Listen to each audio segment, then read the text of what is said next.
Good evening, everybody. Happy Friday here. It is Off the Board. I am your host, the Big Man on Campus, here for SBR Picks and SBRForum.com. We're back getting you ready for a big weekend in sports. Lot going on right now, live, college hoops and in the NBA.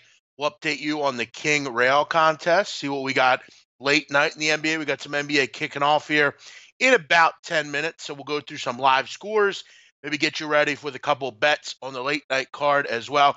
And we'll start getting into tomorrow's games. You have some games you want us to talk about, feel free to throw them out on the chat box. Do me a favor, hit the like button as well. Hope all of you had a great Friday afternoon and Friday evening. If you're going out, be safe tonight. But before you go out, let's try to get some early bets in. Why not? Sometimes beating the line move the night before can be the way to go. So if you have a question on a game or you want to talk about something, make sure you join us and get on the chat box. Right now, we got Freddie Fortune behind the camera running the show tonight. Freddie, how you doing tonight? Hey, big man. I'm good. How about you? Always good to hear your voice. Always nice talking to you, Freddie. Thanks for running the show tonight. Yeah, again, you want to interact with us, just get on that chat box. Let's get into some of the live action here going on. Rob Job checking in. Abdul, what's happening? Little E, Sean, Raymond. A couple live bets here in the NBA. Just want to kind of get into that before we get into anything, because college is done for the night. Everything is in motion in college currently. Here's what I'm on tonight. In the contest, I have the New York Knicks. That game is at half. I'm getting 9 in that one. I have the Memphis Grizzlies as well. And I also have the Denver Nuggets, minus 14.5 late night. I also am personally on Houston. I grabbed them at plus, I think, 2.5, I want to say. And I also took the Bulls as well. So we'll see how those finish. Contest, though, I'm all in motion right now, or I'm about to go in motion. I took Denver tonight, minus 14.5. I know a lot of people will point out to me that Nikola Jokic is out. I understand that. For me, look, I think we all know well and good that this Suns team is as bad as it gets. And they literally defy everything. I mean, they can be a sharp side, they can be whatever. It really hasn't mattered. Jokic out hurts, but obviously, I just expect other guys to step up. Generally in the NBA, I'm one to grab a team that loses their best player. A lot of the time, the public will overreact. We all know the Suns stink. So we're getting the Nuggets at home here. Jokic is a great player, but it just means others can step up. Hopefully we can get something out of, Trey Lyles or Paul Millsap or someone like that, So we'll look forward to that one late night. And again, I also have the 2 plays pending. The other game, Minnesota, Utah. Minnesota played last night. Obviously, have to travel over to Utah after beating the Lake Show. Had that one in the contest, took Minnesota, got the job done there. I slight lead to Minnesota. Don't have much in this. I try to avoid back-to-backers, but again, we're getting 10.5 here. The Utah Jazz are really good at home. We all know that, but I like the way this Minnesota team's playing. They're playing well under the young kid, Ryan Saunders. Andrew Wiggins had a great game last night. I like the way this group is playing right now, starting to play a little confidence, really not getting backed by the public here either. I mean, you look at 70% of the tickets, 86% of the money is on the Utah Jazz, kind of just playing, I guess, against that angle of it being a back-to-back. The Knicks are struggling, surprise to no one. The Knicks were up double digits at one point, now down 6 to Brooklyn. Obviously, no Spencer Dinwiddie. Knicks need to obviously get it going, and we'll see how that one goes. I'm getting 9 in that game. We have a long way to go in all these games. One hasn't even started yet. Um, do me a favor, guys. Again, we're trying to build this show. We're trying to obviously, have this be kind of the home. I know Friday nights are sometimes slow. A lot of people are out, doing their thing on the town or whatever. But if you have a game you want me to talk about in college basketball, feel free to ask. NCAA tonight. You look here, Creighton Butler just getting going out at Omaha, 15-13 Creighton. Got an interesting game at Iona, 72-70. Actually, that game has just went final, 74-71. Iona, nice win for the Gales. Ryder has been very disappointing this year. That could be the worst conference in America from, obviously other than the MAC and SWAC. I don't know if you can get a worse conference top to bottom in the country. There is no team in that conference I want anything to do with. And if you ask me to pick who do I think is going to win that conference, I would have no idea what to tell you. I guess I would lean Iona just because they're generally there, and Tim Cluse does a nice job. But I mean, top to bottom, what a hideous conference. I mean, just really bad. Riders is kind of the preseason favorites, but tonight that was a tough loss on the road up at Iona. Game stays way under as well. This game got into the 170s. It was not the up and down game that I think we might have thought it would have been. Michigan, easy winner at Indiana. Just because the public is all on one side doesn't mean anything. Michigan was a big road public favorite. They got bet up to 4.5 at close. Yeah, they win going away. Michigan, you'd expect. You would have had a better effort tonight after the Illinois or after the Minnesota game the other night. Indiana really struggling right now, really struggling. Romeo Langford not giving them much at all. They're dealing with some injuries. They're a team you want to look to fade going forward. Indiana, they're not playing well. A hideous, pitiful performance at home. Barely hit double digits in the first half. It was an ugly game. End up only scoring 30 in the second half. Ugly stuff. Kent State. Close but no cigar. Buffalo gets the job done, and if you laid the 8.5, you were a winner. Buffalo winning by 9 points. So if you got the good number there, you won. Yale beat Brown 79-71. That game stays under, and what a weird move this game was. This total moved from 145 to 154.5. Or 154. Ended up closing 154. So really depending where you got that line, if you bet the under early, which I'm not sure how many people did because this line wasn't really at 145 for very long, but most people cashed this game. 154 was too obviously too high in this one. Falls 150. Weird move here. You don't see moves like this on totals, especially in games like this. I mean, just weird. Usually a player out, affect the number, but the total, very odd. And this is something to remember, guys, going forward. There's been a lot of moves like this. Like every week, there's 2 or 3 where you see a total move 5 or 6 points. Generally, whatever way it moves is been the wrong way.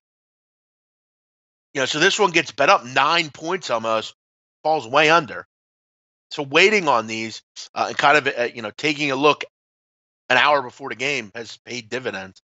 Quinnipiac Marist, big win for the Bobcats tonight. They beat up on the Red Foxes. That game goes way over.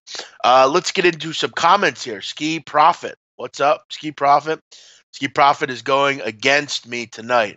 He has the Kings. All right. Well, we are going head-to-head, I guess, then. Houston looks amazing. Yes, they do. I'm very happy with that. I have that as a personal play. Was I on last night? No, I was not. I had no internet last night. I had to get a new router this morning. My internet went out yesterday morning. I wasn't able to do any shows. I actually I was here all day, and about 1 o'clock, I, kind of got my stuff together, got ready, and went to the city. And I was at the Temple game. I actually met some cool listeners at the game. They were super cool. We all sat together and watched the game. I was up at the casino, Sugar House. It ended up being an okay day. Buffalo football and basketball are very good programs. Yeah, they are. They're playing both well. Guys, if you have a game you want me to get into tomorrow, a lot of comments tonight on the games going on now. If you want to talk about a game tomorrow, wherever, whether it's extra, whether it's a big time game, whatever you want, I have some real interesting opinions on tomorrow's action. Creighton Butler, I'm going to kind of wait on this one. It's been fun the last couple nights with some of these live bets. The other night had Wisconsin. They got the job done live. And then I do periscopes at night, late night, like 11 o'clock a lot of the time. I did a periscope the other night. We had about 90, 100 people in there. We all got on a second half total, and it was hella fun. I'm saying hella, which is weird. It was a lot of fun betting that game. Second half over in the Nevada-Colorado State game.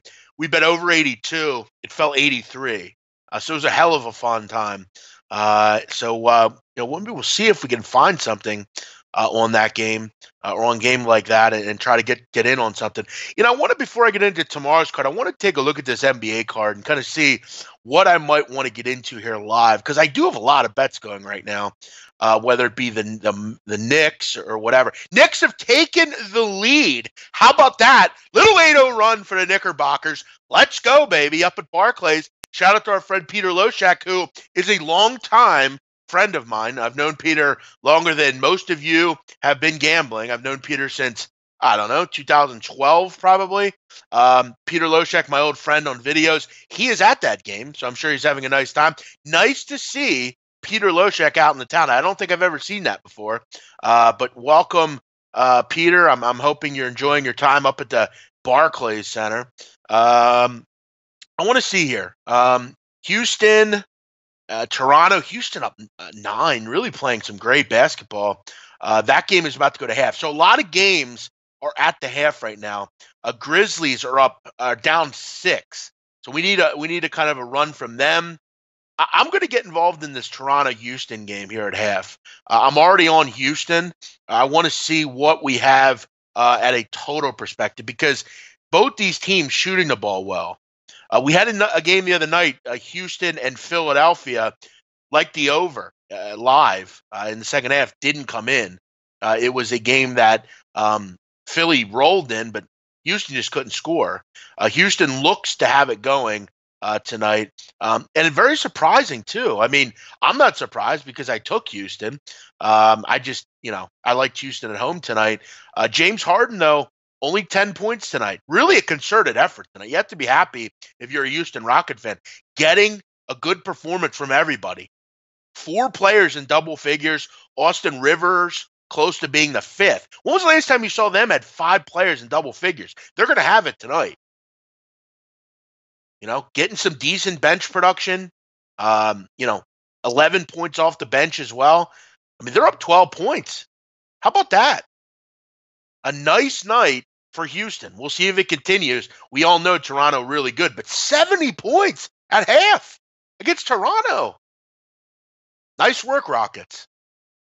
We're going to get involved with this game at halftime. I do want to see what's going on, because I get the feeling we're going to have a pretty good total here in the second half. So we'll wait for that one. We got about 30 seconds to go in that game. Southside Lopez, what are you leaning on tomorrow? Well, I mean, Southside Lopez, we have 100 games, so I'm leaning on a couple things. Iowa State, Ole Miss, any thoughts? You have this Big 12 SEC challenge, which I'm not a huge fan of personally. If you're going to do tournaments, do them at the beginning of the season. We don't need them now. But this game is, to me, a very close game. But I'm leaning right now towards Kermit Davis's crew. They're at home. They have lost 2 of 3, and that's concerning. One of them, though, was an away game. Iowa State's still not fully healthy. And while I like them, this is the kind of game where I'm looking to take the home team. This Mississippi team's been terrific all season. 18th in effective field goal. The 2 and 3 point numbers are very good. They make 75% of their foul shots, guys. That is huge. We all know I'm a big fan of that. Both these teams, this is about as good a game as you're going to get. Both these teams very similar. Mississippi better offensively. Iowa State a bit better defensively. But you look at this schedule, I mean, overall, it's been pretty good for Mississippi. Played Butler, Cincinnati, Baylor. Obviously their games in the SEC as well.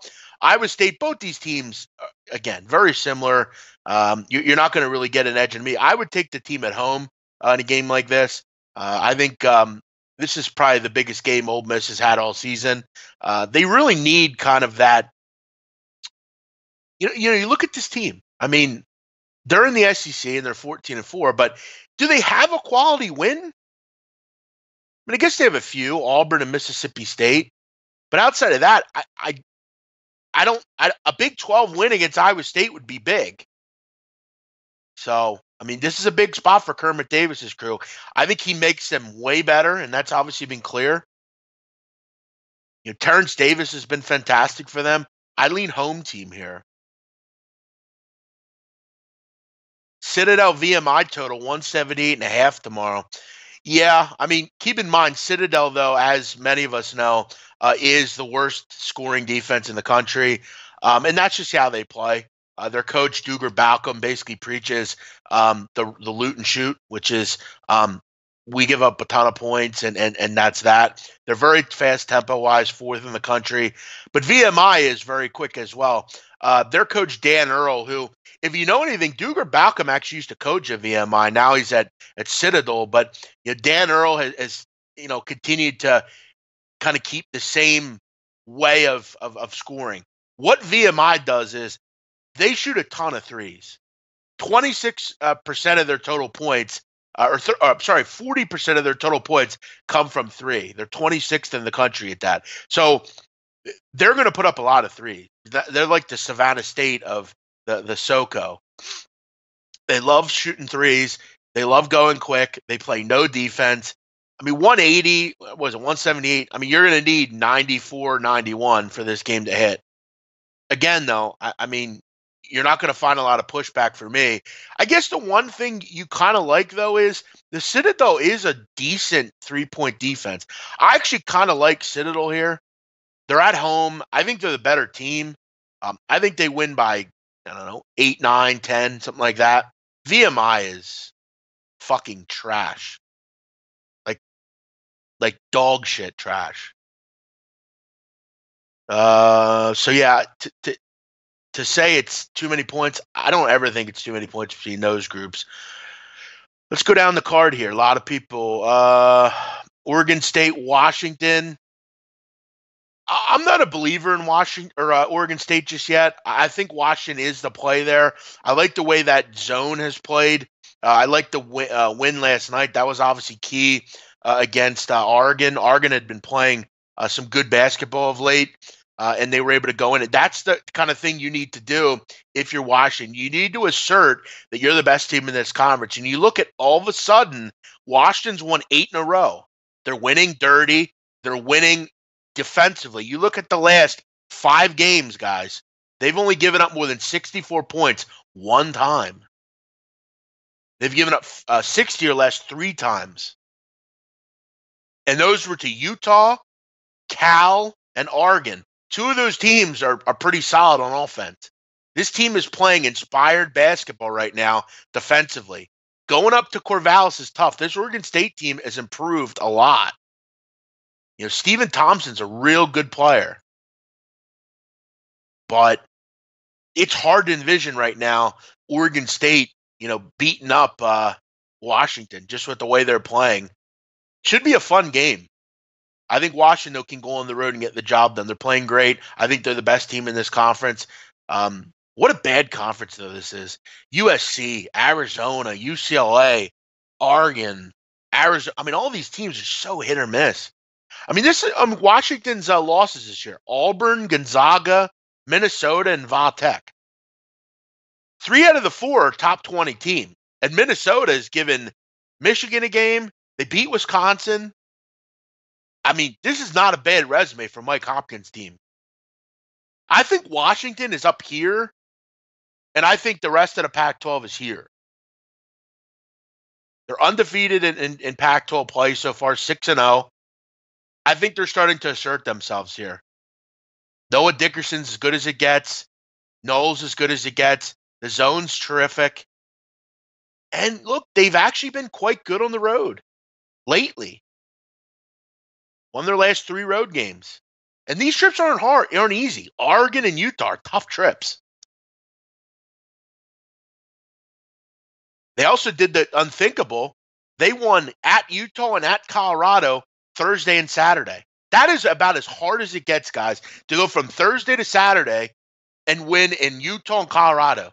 That mountainous trip, that Pac-12 tough spot, that is tough to do.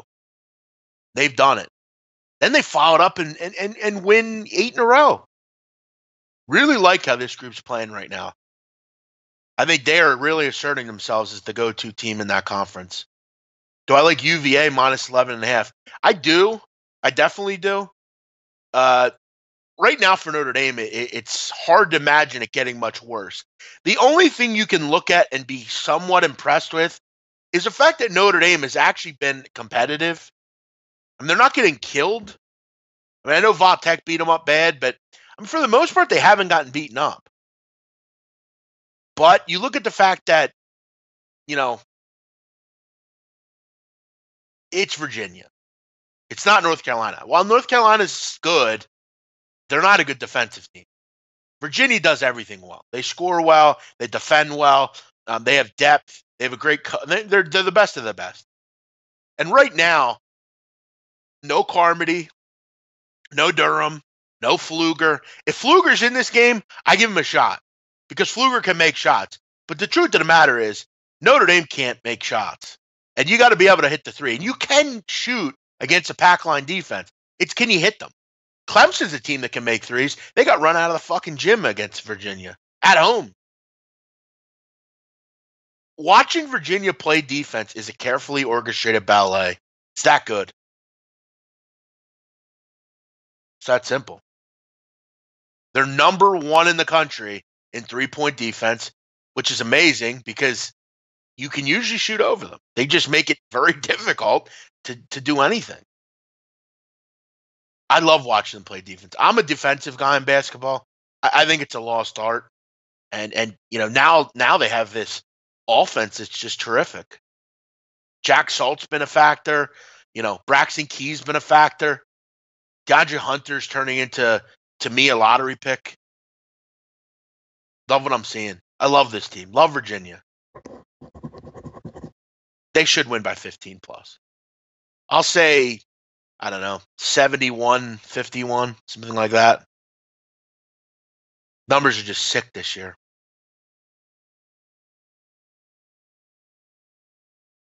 How about 7:49 tomorrow? 7:49. I'll take a look at what that is. It's San Jose State, I believe, for my memory being correct. Yeah, I mean, look, Air Force isn't much better, though. But yeah, San Jose's bad. San Jose got blown up by Wyoming. I mean, Wyoming stinks. What's up, Nick? Nick Gojkai. What's up, Shipa?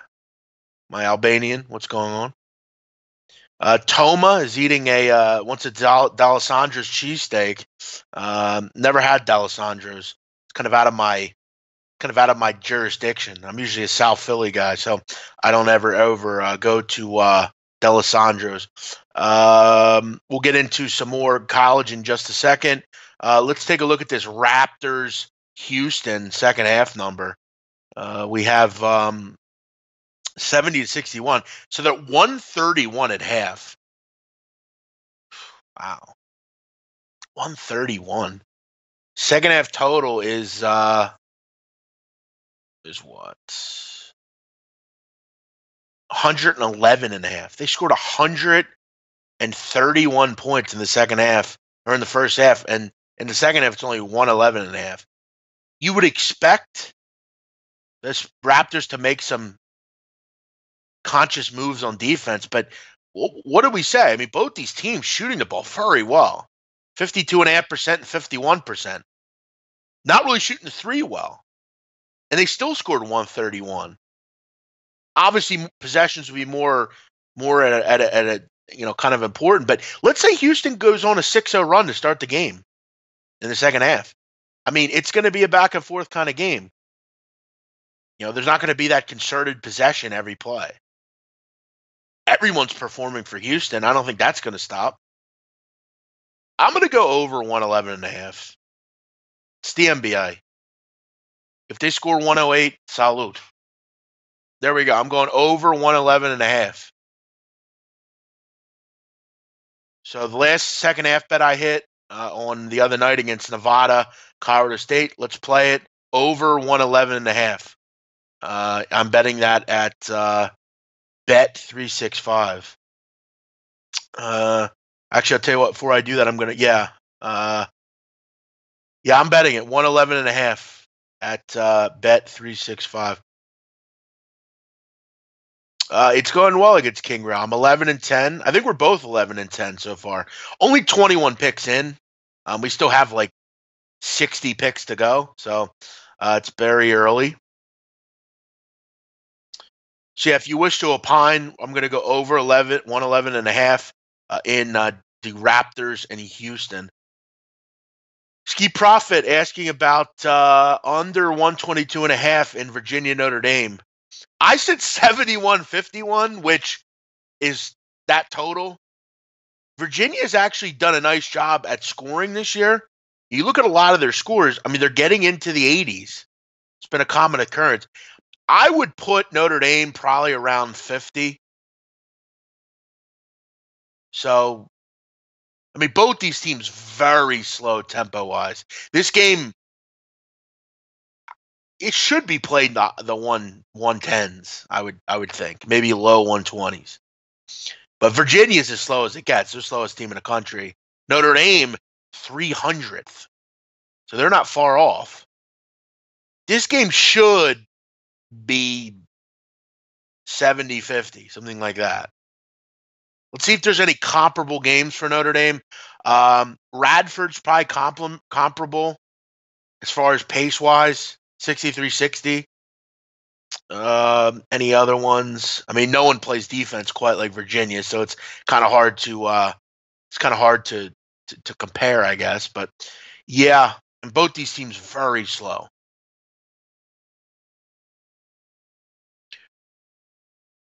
Do I think Vandy dies tomorrow off a dream crusher? That's a good question. The problem that Vandy had is they just couldn't make their foul shots. They're right there, and Vandy got to wonder, when does the season start to catch up for them, and they kind of just fall out of it. This team's lost 6 in a row. You talked about just the tough losses. Frankly didn't play that bad against Kentucky defensively. I mean, they gave up 56 points, just couldn't score. Struggled, though, against Mississippi State. Obviously the tough loss the other night. I like Vandy. It's just a shame they lost Darius Garland. It's been a tough road with them for injuries. Shatu was injured in the out of conference and then off season. Garland goes down early.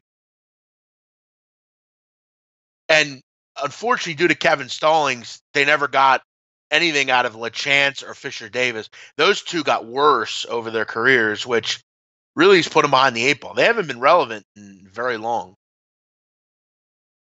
So Bryce Drew's had some tough beats, frankly.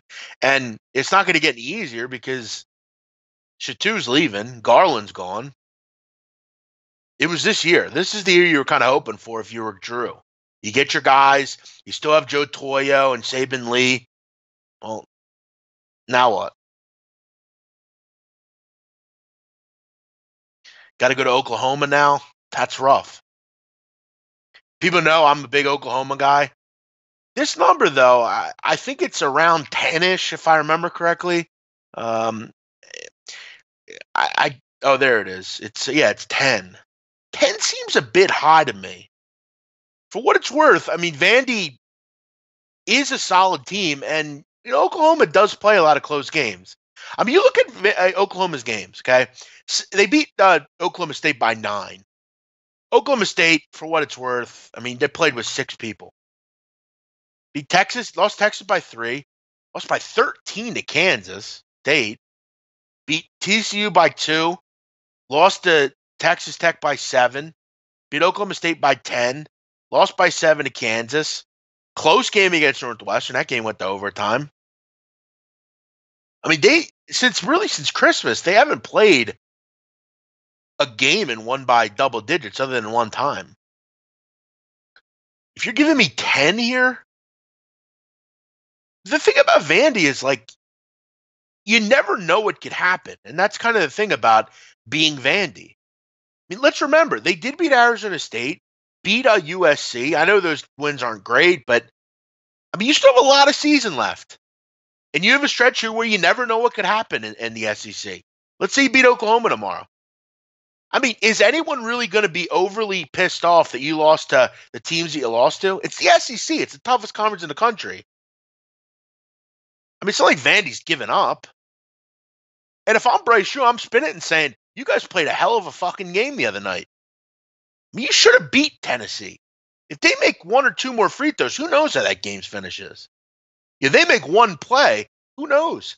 Grant Williams had to fucking go off. Grant Williams had to go for 43 and make 24, 25 free throws, and they still only won by 5.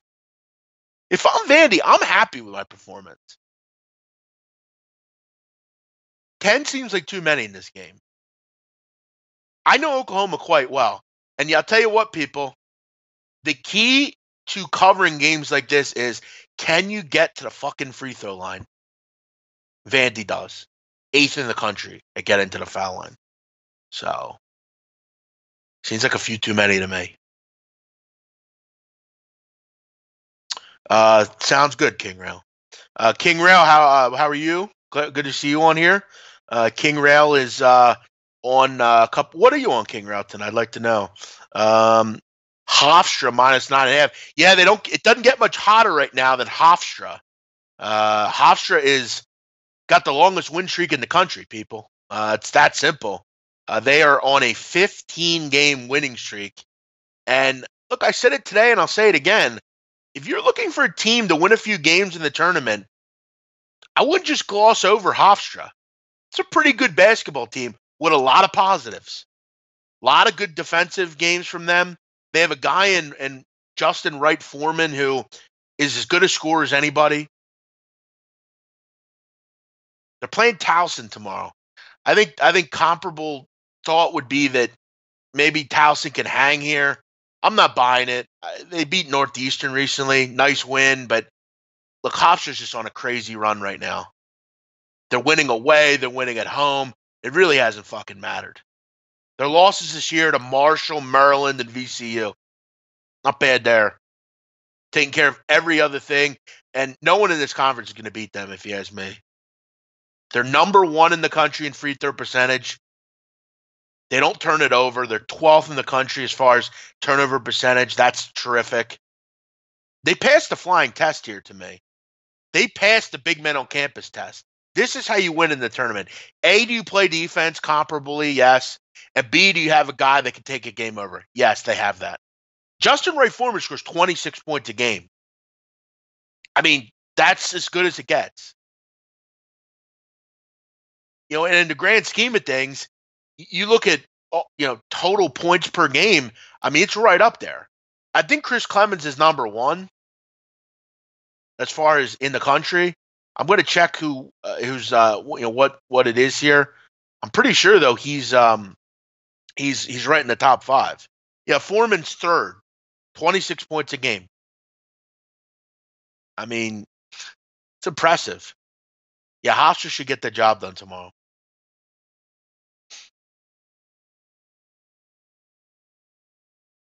Don't you want the Sooners as a dog? Yes, correct. King Rails on Sacramento. Okay, I'm on the other side there. Raptors, I'm on the other side there. Clippers, I'm not on. So, good stuff, King Rail. Please tell me you're on the Knicks.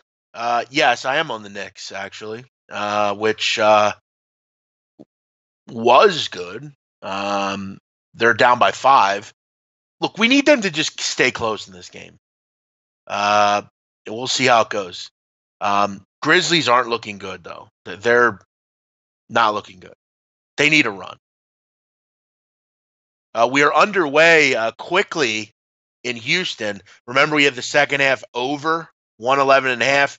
They've already scored 19 points in 4 minutes. So we're on our way there, which is good. Let's hope that kind of continues. Someone's asking about Xavier Marquette tomorrow. I'm up in the air on this game. I talked about this game with Greg Peterson. Just a little programming note. I'm on his podcast every Saturday when he puts that out. And him and I talked about this game. And while I think Marquette will get it done, this game looks strikingly familiar to Marquette's last loss against St. John's. Look at Marquette. Got a game against kind of a down team on the road. Well, Xavier's not what they once were. Marquette looking ahead. They have Butler, St. John's, and Villanova. Got a little revenge angle coming up in a few games. You got Big Bed Villanova. Xavier can beat you up down low. I want to see what this line is tomorrow. That's important to me. I want to see what this line is tomorrow. Knicks down 8 all of a sudden. This Knicks team fucking stinks. I hate this team. How are you down 8? There's no Dinwiddie. What is going on here? Yeah, I'm worried about this one if I'm Marquette. I like them a lot, but this is a tough spot. Scruggs, Tyreek Jones, really good. I worry about Marquette's inability to stop them. Marquette not a total deep team. They're good, but they're not deep. Line kind of speaks to me here. I don't know. I'm kind of liking Xavier more and more as I watch it.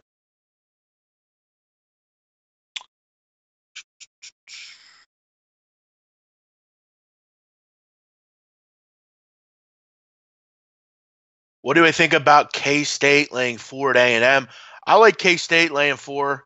They're playing good basketball right now. It's just been a rough season for Texas A&M. TJ Starks has not been good. Josh Nebo is not giving them a ton.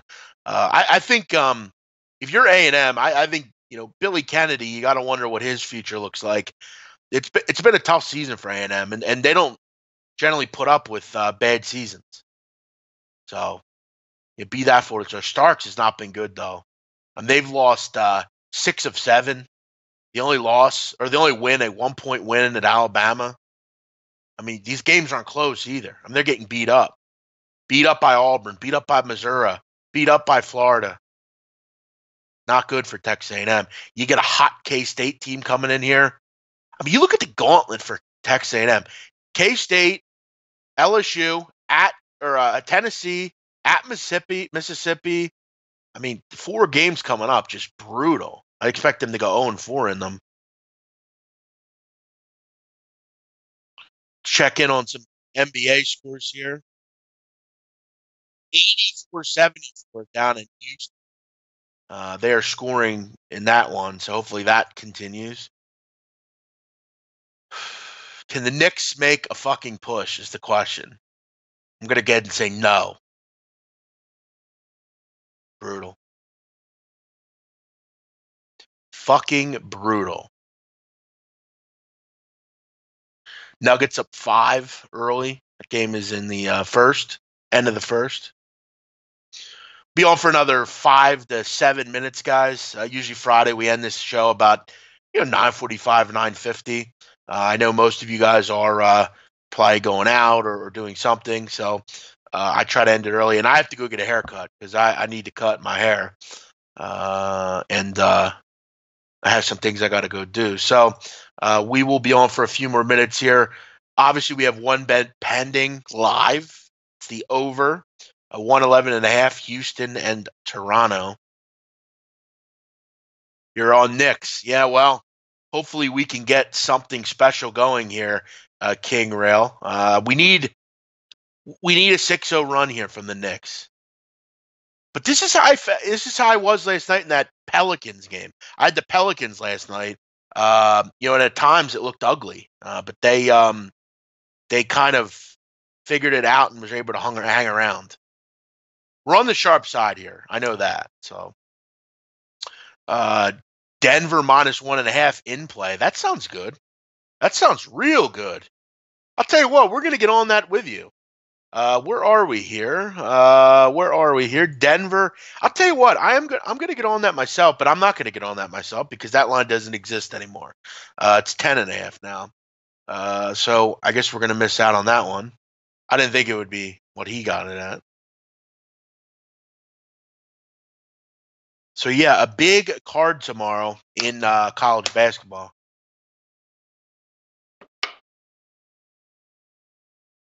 I'll tell you what, man. Water is great, isn't it? So good. So it tastes so good when you're thirsty. You've been talking. You get nice, cool water. So good. You like water, Freddie? Freddie's water's good, isn't it? Yeah, but I prefer iced tea. Iced tea. Okay.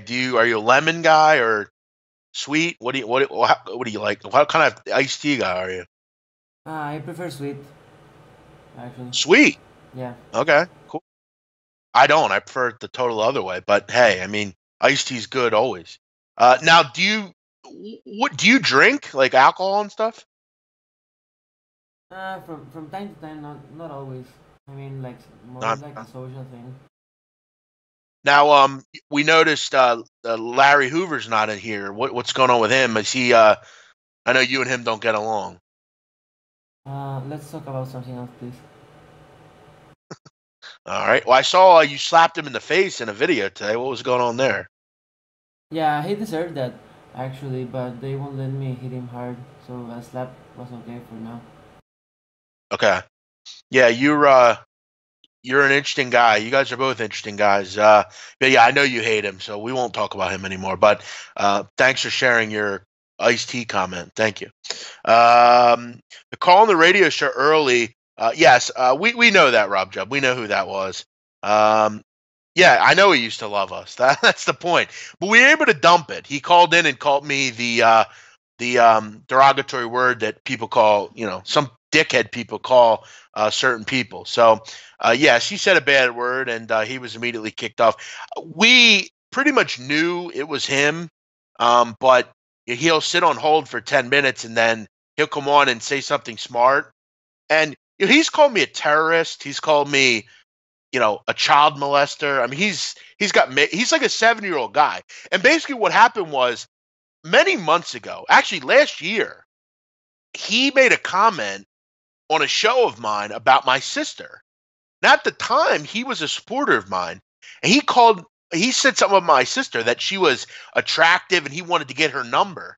And I flipped out because, like, I don't put up with that. You don't talk about someone's sister or family. There's no need for that. You want to talk about me? That's fine. You want to talk about my picks? That's fine. But don't call out my sister. My sister's a beautiful young woman who has nothing to do with what I do. And I had a lot of issue with that, and I called him out for it.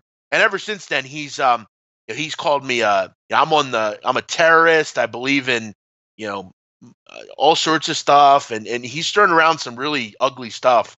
And he called me he called me a bad word today that he shouldn't say. A derogatory term about gay people. That's basically what he called me on the air. And it's pathetic, but you know, old retired men that have nothing better to do in their life. I guess it's just what they do. Um, there's unfortunately no way I can prevent that. So, but yeah, he has been way out of line for a long time, and he pretty much is. Everyone pretty much knows at this point he's a total total fucked up person. Basically. So, yeah, he did. He made some comments about my sister, and it was really out of line, and it bothered me because at the time he was supposedly a supporter of mine. It'd be like someone on this chat right now saying something. It would be a bother to me. That's I don't ask for that. There's no need. So he still holds a grudge, but he's beefed with a lot of people. I think he's beefed with everybody. King Rail, he beefs with everybody. He's an old man. He's got nothing in his life, so he's unhappy. He's like in his 60s. A guy in his 60s is doing that kind of behavior.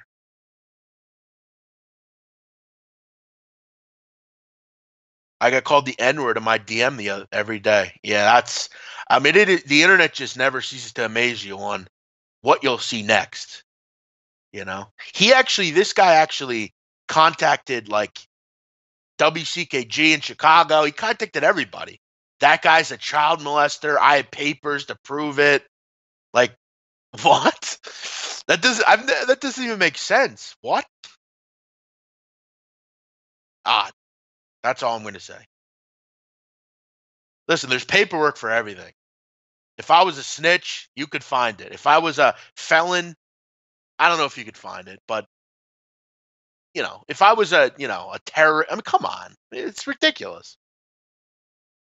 But yeah, again, I know a lot of people say, why don't you just ignore them? I mean, because you're talking about my family. What kind of man doesn't step up for his family? I'm not going to ignore that. I'm not going to ignore you talking about a family member of mine. It's not. There's no need for that. So, but yeah, sometimes you just gotta explain stuff to people. Um, Thank you, Derek. Yes, you understand my hair. People always ask me about that. Do you really wear your hair like you do in these videos? No. Generally, when I go out, I actually put gel in my hair and spike it up. This is not how I usually wear my hair. I'm wearing my hair like this now because I'm home and laying down with spiked hair, not the easiest thing to do. So now, like when I go to the barber tonight, he will cut my hair so it will be able to be spiked. All this stuff here, it's got to be blown out.